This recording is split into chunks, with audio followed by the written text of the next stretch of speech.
Welcome back. We're here to look ahead to Saturday evening's Premier League clash between West Ham and Liverpool at Upton Park.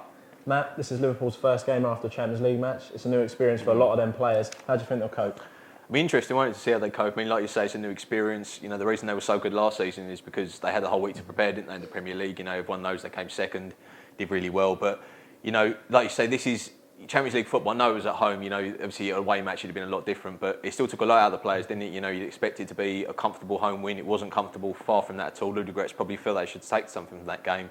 And going to West Ham, you know, it's not what they want to do, especially with West Ham in decent form. Yeah, so they're coming off the back of that 2-2 draw at Hull. Yeah. Really good performance from the new signings, Valencia and Sacco. Positive. They've got a lot of movement between them and their physical presence, and that goal from Valencia, it's a goal of the season contender, isn't it? So they'll be full of confidence. And coming up against Liverpool, we mentioned West Ham strikers there. Liverpool, obviously, without Sturridge, no Suarez anymore. They're lacking a bit of mobility up front. I think they are, I think that's the reason they were so good last season, weren't they? Sort of the change from defence into attack was so fluid. It was so sort of, you know, so quick that you can deal with that. You know, it doesn't matter how good you are, Premier League, but you don't want to play against pace, do you, if you're a centre back? And Sturridge, you know, he has his faults, but he's an unbelievable sort of his pace. He's a good finisher.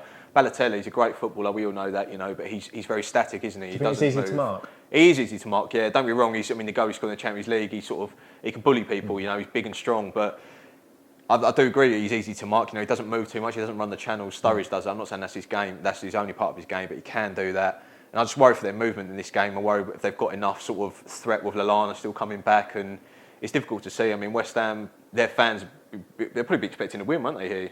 I would imagine so. They haven't been great at home, have they, West Ham? But like you say, after Monday night, they'll be full of optimism. I mean, can you see them winning the game, West Ham? I can, I like West Ham. I like their midfield, you know. I think Mark Noble's obviously going to play as their captain, but if it was me personally, I'd play Kouyate and Song in the middle. You know, obviously Zerati ahead of him, Stuart Downing as well.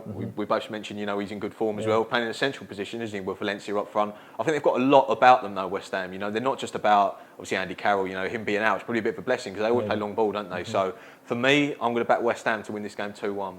Yeah, you mentioned the midfield there, and I think that'll be key because Steven Gerrard, last night, I thought he got caught on the ball a lot. And I think he has done all season. And I think, like you say, if Alex Song is in there, he might be able to get him. And Gerrard's their player, isn't he? He's the one that makes the good passes and everything. So I can't see West Ham winning it. I can't see Liverpool winning it. So I'm going for a 1-1 draw. Neither of us can see Liverpool winning them. Thanks for joining us.